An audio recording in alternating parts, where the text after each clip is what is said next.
Bonjour Monsieur De Ruyter, merci d'avoir accepté notre interview. Cette année marque le 30e anniversaire du Festival international du film de Shanghai. Que pensez-vous du festival de cette année? C'est beaucoup plus grand que j'avais pensé. C'est énorme. Je savais que c'était un festival important, mais je ne savais pas à quel point c'était important. C'est vraiment fantastique. C'était bien organisé. Il y a énormément de beaux films. Et je suis très content d'être ici. Vous avez apporté cette année votre nouveau film, The Chapel. D'après vous, qu'est-ce qui attire le public dans ce film?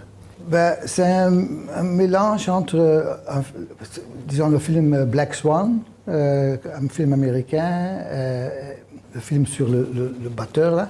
Mais, donc c'est un film sur la musique. Donc ça c'est très important, il faut quand même un peu aimer la musique. Le film parle de la musique classique.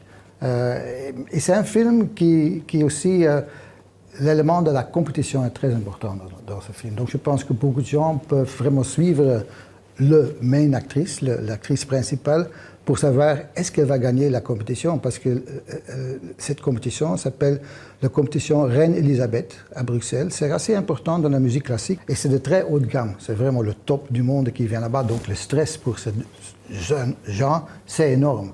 Et donc, qu'est-ce qu'on fait dans cette compétition? C'est assez belge. Ils isolent les 12 participants pendant 7 jours dans un château, totalement isolés du monde extérieur. Totalement. Ça veut dire qu'ils ne peuvent pas téléphoner, pas d'Internet, pas de téléphone. Ils sont tout seuls avec quelqu'un qui cuisine, quelqu'un qui regarde quand même un peu que tout se passe bien. Et ils doivent étudier un nouveau concerto qui est écrit spécialement pour cette compétition. Donc, c'est le stress. Parfois, il y a de grandes amitiés et parfois, il y a des gens qui essayent de saboter l'autre. Donc, il y a une très grande suspense psychologique dans ce film. Pourquoi vous avez décidé de faire un film sur la musique classique, mais aussi avec le suspense? J'ai choisi la musique classique parce que mon fils, il joue le piano classique. Et un jour, il était très doué, il travaillait pendant 6-7 heures par jour, comme les grands enfants. Et à un certain moment, il avait un tendinitis, donc quelque chose qui a cassé le fait qu'il pouvait jouer du piano. Donc son rêve était brisé. Et pour moi, ça c'était le départ, parce que tout le monde qui vient là-bas, mais tous les gens, on a un rêve. Et on est préparé à faire quoi pour attirer le but, pour prendre le rêve. Et le film parle aussi de ça, la musique, mais aussi quelqu'un qui a un rêve et qui veut finalement réaliser le rêve ultime. Et The Chapel est en compétition pour la Coupe d'Or du long métrage. Qu'est-ce que ça signifie pour vous d'avoir votre film sélectionné dans ce festival prestigieux? C'est un très grand honneur. On a vraiment fêté, donc quand on a eu la nouvelle, bouteille de champagne. Et encore une bouteille. Non, on était vraiment très heureux. C'est un festival énormément prestigieux. On sait ça même aussi en Belgique et dans l'Ouest. Donc on sait que c'est le festival le plus important en Asie.